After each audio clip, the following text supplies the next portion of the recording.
Welcome back to Disney's rendition of Dark Souls. I have 4 screens, and if any of the Soras die, it's kind of just game over, the entire game ends. So yeah, let's get into it again. Hooray! If you didn't watch the last episode, you should go do that, or else you're not going to know what's going on, but you don't have to. I would, however, appreciate the view for my analytics. That would be nice of you. That'd be quite kind indeed. And, that would be epic.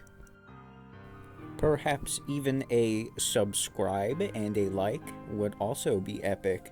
Anyway, now that that's out of the way, I'm going to go into talking about what we're doing this time. Okay, so, if for some reason you didn't watch the first episode, it's Kingdom Hearts Chain of Memories, but I have 4 screens, and if any of them die, the game just ends, and I'm doing no preparation. I know very little about the game. I've beaten it once before when I owned the game, but, I don't remember any of it. So now it's time to get our little dudes together. We have Sun, Orion, Ralph, and A. And right now I'm editing their decks, or at least I would be if I could figure out how to desync them so I can edit them one at a time instead of accidentally mashing all 4 of them at the same time. My initial plan here is to go to the save states and then just save with 3 of the games and then have the 4th game edit their deck. Even though I didn't actually save my game, I have this weird thing where I like to sync up all the games at the same time when they save so that their times look good, even though they're never all together because of all the lag. So obviously there's going to be some second differences, but I don't care. Anyways, I then immediately gave up on trying to edit my decks and just went right into the grind. So here's what we need. We need better cards. For obvious reasons, if our cards have higher numbers, we'll be able to deal more damage to enemies, not get card broken as much, so we won't be stunned and have a higher chance to lose our precious HP. And the more cards we grind for, we can eventually sell our weaker cards at said Moogle shops to be able to, have more money to buy even more cards, and we're just going on the grind to find Moogle points and more cards. I decided that the best way to do this would be to create new rooms with all 4 of the Soras using the card Teeming Darkness. So what this card does is it's just a lot of enemies everywhere, and it's really good for getting more room cards and just general experience. There's a lot of map cards that have different effects and do different things, such as this one, which gives you an extra friend card at the beginning of the battle, so Donald or Goofy will be immediately added to your deck really quickly.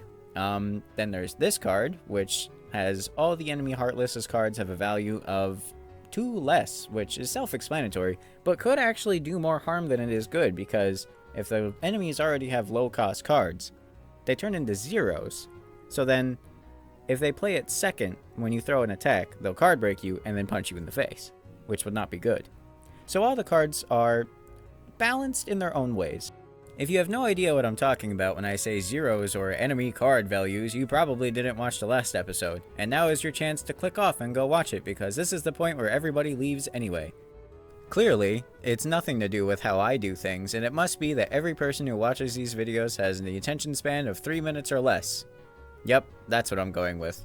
Every single person who has watched this video has a very short attention span. It couldn't possibly be my fault, because I'm awesome. And now to prove how awesome I am, I will now fail to get all 4 of these screens to use the Teeming Darkness room card at the same time because of how their screens are set up. For example, Sun only has access to 4 map cards. Orion has access to all 6. Something else I learned is that Moogle shops aren't possible yet. We literally don't have them unlocked because I definitely would have unlocked them by now. So, what we're gonna have to do is grind blindly through this world until we unlock the Moogle shop, and then we can get to the fun part. Anyways, last episode we got Simba, and boy is he helpful. He damages every enemy in the room. Wait, no it doesn't. It actually only hits the enemies in front of him, but that doesn't really matter because it's still really good. Okay, bye, enjoy the rest of the video. Unfortunately, it's not that simple. First, we'd have to find all the Simba cards, and it's already incredibly difficult to find cards as it is. On top of that, we'd then have to hope that the Simba cards would have a high enough value to even consider putting in the deck.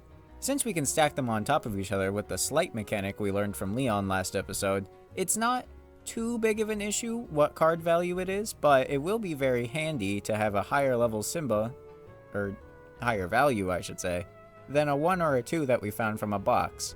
Speaking of levels, that's also what we're going to be doing. We're going to be just grinding all 4 of the Soras levels up, getting more health and more CP. CP is what allows us to put high power cards in our deck. Without it, we would just be able to spam a bunch of 9s, 8s, and 7s into our deck without any care in the world. The way deck building works is every card has a CP value. The higher the number on the card, the higher the CP value. We can only get more CP by leveling up, and because we have to balance getting more HP and more CP, and maybe even a slide or two, it's going to be very interesting to see what kind of combinations we end up with, especially if each of the Soras may need different strategies depending on what their deck turns out to be at the time. For now, there's nothing to do but grind, which means beat up literally every enemy that we look at, so I'm just gonna let that happen. If you liked the video so far and want to see more, leave a like. It's the only way I can really gauge if anyone wants me to upload more of this, because otherwise I'm just gonna, well, stop doing it because it's not working. So if you want to see how this goes, well, you're gonna have to leave a like, you know, you're gonna have to do that. Maybe even subscribe. That would be cool. It would be nice of you to subscribe. I know I would appreciate it. Would definitely help to me maybe getting some better audio equipment because I'm literally recording this out of my phone. That's pretty trashy. Would like perhaps a microphone. That would be cool. That would be nice. Anyway, back to Soras beating things up. Bye bye.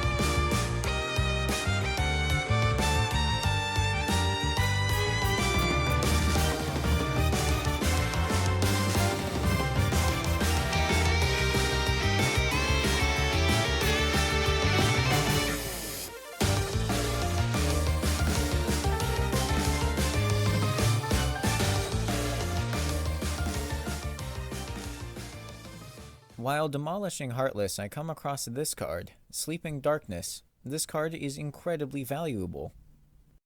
This card creates a very small room, so there's not a lot of space for my Soras to get desynced. It only has 3 to 4 enemies, so I wouldn't have to spend so much time battling to get to the goodies.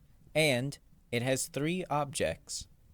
Objects in this case being things that I can hit with my Keyblade or jump on, like the boxes or the lamps that you've seen. Because the room is incredibly small, it's very easy to manage all 4 of the Soras at the same time, and even get them to hit their different objects at the same time as well. The strategy for this is to enter the room, clear out all the Heartless, clear out the objects, leave the room, come back in so that new objects can be generated, but Heartless cannot, and then rinse and repeat until we have 4 quadrillion cards and Moogle points. Unfortunately though, like everything, there's always a hitch. In this case, the room's random generation can still mess us up a little, as not all of the Sleeping Darkness rooms will be the same. I did, however, get very lucky with my Sleeping Darkness rooms, having 3 out of 4 being the exact same wall layout, and the one without the same wall layout simply had the door moved about a couple of pixels, I guess. What would you call that? Blocks? Are there blocks? I wouldn't think that there's blocks, even though it kind of looks like a grid-like game. That's interesting to think about. Correct definition usage aside, what's important is that we now have a way to efficiently get Moogle points and cards. But now there's another problem. I went into this room and out of this room a lot, and I did not get a lot of cards. In fact, only leaving the room did I get more cards than I did when I was inside. It was fine at first. I got maybe 1 or 2, but it very quickly became a problem. So, after about 20 minutes or so of not getting any cards, but a lot of Moogle points, I decided to go back to the start and edit my decks. I discovered a much better way of desyncing my Soras. By talking to either Donald or Goofy, I can then open the start menu with the one unsynced Sora, and then edit his deck normally without any annoying button prompts from the other three, forcing my hand to move them. In the end, here are the decks that I have for each of the characters. Next episode, I plan on finally finishing the tutorial worlds with my 4 probably over-leveled Soras. Even Orion, who's still level 5, could probably handle this world easily. Because I remember the boss, and I don't believe it's that threatening, but it is one of my favorite bosses in the game. If you want to see what it looks like, you're gonna have to watch the next episode. See you later, or have a good day. Or don't. I really don't care. Bye bye.